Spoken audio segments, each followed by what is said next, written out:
nature-made waterfall. That's right. Both man-made and nature-made, right?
The flood ended up lasting for about a week. Even though it floods almost every year and you can learn how to prepare for it, no one was expecting the flood that we got. Within the span of a week, the water had come up, gone back down, and come up again about 3 different times, with the lowest parts of the cities seeing catastrophic results.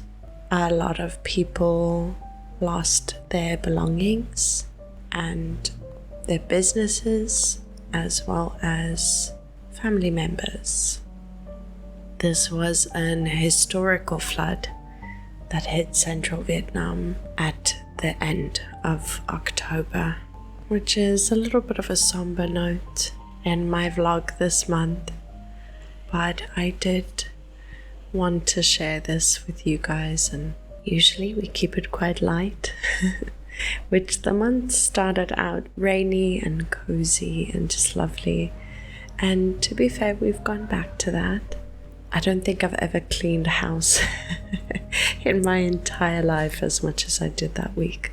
But not just that, just the community coming together, helping each other out, everyone's sweeping the roads, just coming together and working together and just smiling, because at the end of the day all you can really do is just smile, otherwise you might just cry.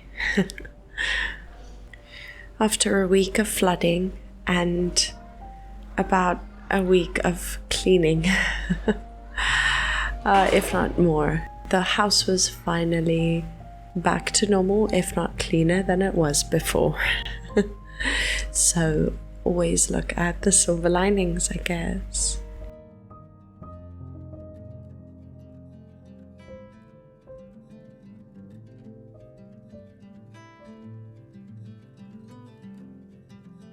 Throughout this, I stayed really strong, but then one morning, I have absolutely no idea how this happened. I had rescued all of my books, all of my notebooks, everything was upstairs. Luckily, we have an upstairs, so we were able to store all of our important belongings, our computers upstairs. But somehow this little guy ended up in a puddle. Luckily, not fully submerged, but in a puddle, and I think that for me was a bit of the last straw.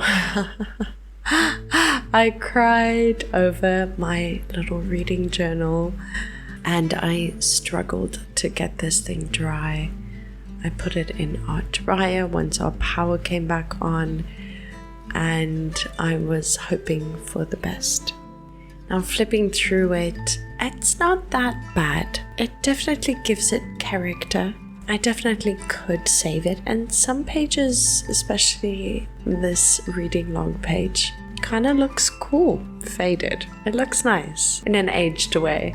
And I was really contemplating if I should just restore this, fix some of the bleeding, especially from the stamps and the titles. But even though it doesn't look as bad on camera, I think it definitely has like a little bit of a smell to it, almost like a moldy, mildewy smell. And it really is a battle to keep books dry in a climate as humid as ours, but I usually am quite successful. But this one, I'm not quite sure how much more drying this book can take before it just falls apart.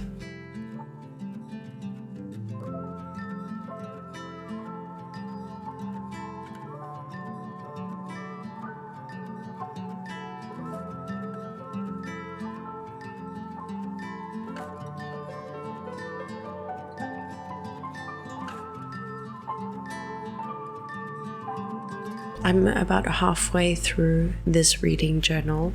It already has 2 years of a reading journal in it. I've used it for 2 years already. But the worst part for me is the cover and the outside. It's very dirty and I've tried to clean it, but it's stained and it is falling apart. And I know some of you will say, well, you can fix it with glue, but I think it's time that I unfortunately retire this reading journal.